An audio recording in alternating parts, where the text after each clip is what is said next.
Hello dears, അസ്സാം വലൈക്കും. ഇന്നത്തെ നമ്മുടെ recipe restaurant style egg fried rice ആണ് കേട്ടോ. അപ്പോൾ ഇനി ആരും ഫ്രൈഡ് റൈസ് ഉണ്ടാക്കിയിട്ട് ഫ്ലോപ്പായി എന്ന് പറയേണ്ട, ഈ റെസിപ്പി ഒന്ന് ട്രൈ ചെയ്ത് നോക്കൂ. ഈ ഒരു റൈസ് ഉണ്ടാക്കാൻ വേണ്ടിയിട്ട് ഞാൻ ഇന്ത്യ ഗേറ്റിൻ്റെ ബസ്മതി റൈസാണ് കേട്ടോ എടുത്തിരിക്കുന്നത്. അത് ഒരു 1/2 കിലോ എടുത്തിട്ടുണ്ട്. അപ്പോൾ അതിൽ നിന്ന് നല്ല കഴുകി വൃത്തിയാക്കിയിട്ട് ഒരു 5-10 മിനിറ്റ് ഒന്ന് കുതിർക്കാൻ വെക്കുക. അപ്പോൾ നിങ്ങൾക്ക് ഏത് ബസ്മതിൻ്റെ റൈസ് ആണെങ്കിലും ഉപയോഗിക്കാം കേട്ടോ.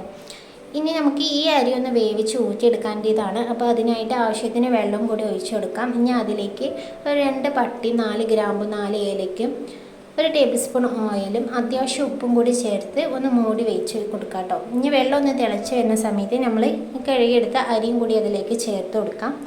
ഇനി ഒന്ന് നല്ലോണം ഒന്ന് ഇളക്കാം കേട്ടോ. അപ്പോൾ ഈ ഒരു ടൈമിൽ ഉപ്പൊന്ന് ശ്രദ്ധിക്കണം. അപ്പോൾ നമുക്ക് ഇതിലേക്ക് ഉപ്പ് കുറച്ച് മുൻപിട്ട് നിൽക്കണം കേട്ടോ. എന്നാൽ തന്നെ നമ്മൾ റൈസിലേക്ക് ആ ഉപ്പ് ഇറങ്ങുള്ളൂ. ഇനി ഒന്ന് മൂടി വെച്ചിട്ട് ഒരു 80% വേവ് ആകുമ്പോൾ അതൊന്നൊരു ഓട്ടപാത്രത്തിലേക്ക് ഒന്ന് ഊറ്റിയെടുക്കാം കേട്ടോ. അപ്പോൾ ഇനി ഇത് ഊറ്റിയെടുത്ത ശേഷം അതൊന്ന് ചൂടാറാൻ വയ്ക്കാം. ഇനി വേറൊരു പാൻ എടുക്കാം. അതിലേക്ക് ഒരു 3-4 ടേബിൾ സ്പൂണോളം നമുക്ക് സൺഫ്ലവർ ഓയിൽ ചേർത്ത് കൊടുക്കാം. ഇനി അതിലേക്ക് ചെറുതായി അരിഞ്ഞ വെളുത്തുള്ളിയും കൂടി ചേർക്കുന്നുണ്ട്. ഇനി നമ്മുടെ കയ്യിലുള്ള വെജിറ്റബിൾസൊക്കെ ഇതിലേക്ക് ആഡ് ചെയ്യാം കേട്ടോ. അപ്പോൾ ഞാൻ ഇതിലേക്ക് ക്യാരറ്റും ബീൻസും കാബേജും അതുപോലെ തന്നെ ഒരു സവാളയും കൂടി ചെറുതായി അരിഞ്ഞിട്ടുണ്ട്. അപ്പോൾ നിങ്ങളുടെ കയ്യിൽ ക്യാപ്സിക്കം ഉണ്ടെങ്കിൽ അതൊക്കെ ചേർത്ത് കൊടുക്കാം. ഇനി അതൊന്ന് ആയി വരുന്ന സമയത്ത് നമുക്ക് ഇതിന് വേണ്ടിയിട്ടുള്ള മുട്ടയും കൂടി ഒന്ന് ബീറ്റ് ചെയ്തെടുക്കാം. അപ്പോൾ ഇതിലേക്ക് ഞാൻ 3 എഗ്ഗാണ് കേട്ടോ എടുത്തിരിക്കുന്നത്. അതിലേക്ക് ഒരു 1/2 ടീസ്പൂൺ ഉപ്പും 1/2 ടീസ്പൂൺ പെപ്പർ പൗഡറും ചേർത്തിട്ടുണ്ട്. ഇനി അതൊന്ന് ബീറ്റ് ചെയ്തിട്ട് നമുക്ക് ഈ വെജിറ്റബിളിൻ്റെ ഒപ്പം തന്നെ അത് ഒഴിച്ചു കൊടുക്കാം കേട്ടോ. അപ്പോൾ നിങ്ങൾക്ക് വേണമെങ്കിൽ സെപ്പറേറ്റ് ആയിട്ട് ആദ്യം എഗ്ഗൊന്ന് ചിക്കി എടുക്കാം. അപ്പോൾ ഞാനിപ്പോൾ ഇതിൻ്റെ ഒപ്പം തന്നെയാണ് കേട്ടോ ഇട്ട് കൊടുക്കുന്നത്. ഇനി നല്ലോണം ഒന്ന് ഇളക്കി കൊടുക്കാം കേട്ടോ. അപ്പോൾ നമ്മുടെ മുട്ടയൊക്കെ വേറിട്ട് തന്നെ വരും. ഇനി അതിലേക്ക് ഒരു 2 ടീസ്പൂൺ സോയാ സോസും അതുപോലെ തന്നെ 2 ടീസ്പൂൺ ഗ്രീൻ ചില്ലി സോസാണ് കേട്ടോ.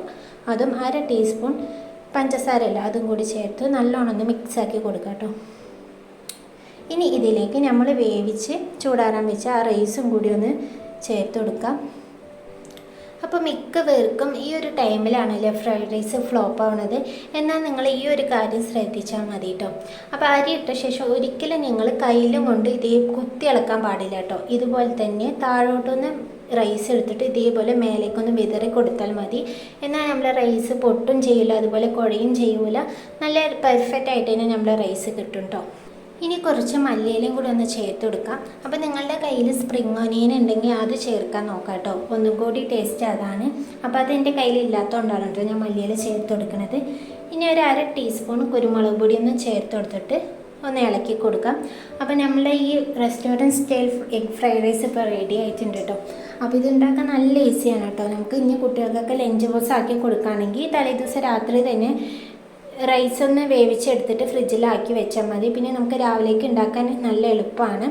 അതുപോലെ തന്നെ ഈ പറഞ്ഞ കുറച്ച് കാര്യങ്ങളൊക്കെ ഒന്ന് ശ്രദ്ധിച്ചാൽ നമുക്ക് പെർഫെക്റ്റ് ആയിട്ട് തന്നെ വീട്ടിൽ എളുപ്പത്തിൽ തന്നെ ഉണ്ടാക്കിയെടുക്കാം. അപ്പോൾ ഈ റെസിപ്പി നിങ്ങൾക്ക് എല്ലാവർക്കും ഞാൻ ഇഷ്ടമായി എന്ന് വിചാരിക്കുന്നു. ഇഷ്ടമായെന്ന് ഇത് ട്രൈ ചെയ്ത് നോക്കിയിട്ട് ഫീഡ്ബാക്കും കൂടി അറിയിക്കണേ. അതുപോലെ തന്നെ എൻ്റെ ചാനൽ ഒന്ന് സപ്പോർട്ട് ചെയ്യാനും ഇഷ്ടമായെന്ന് ലൈക്ക് ചെയ്യാനും മറക്കരുത്. ടാറ്റാ.